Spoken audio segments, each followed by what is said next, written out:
This week for writing, you're going to write a postcard for your buddy. You need to collect a postcard from the box in the front playground. If you've got 2 buddies, you need to do 2 postcards.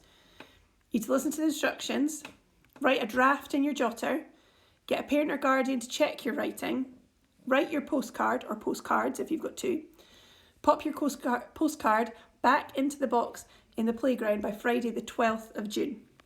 Your postcard must include the name of your buddy, welcome to Trinity, I look forward to meeting you, 3 facts about you, ask them 1 question, tell them 1 thing you like about school, and hope that they have a lovely summer.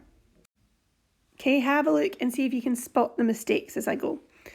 Dear buddy, oh, not the right name, is it? Welcome to Trinity, capital letter for Trinity. I'm excited to meet you. That should be excited. I like swimming, running and reading. Oh, not the right E sound. What do you like to do? The wrong to. Should be a question mark. At school I love playing in the playground.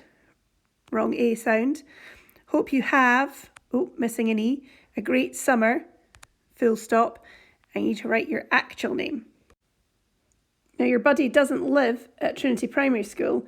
You don't need to do this part. Mrs. Bertinison will put the address in for you. Here's what your postcard should look like. Good luck. Look forward to seeing all the postcards.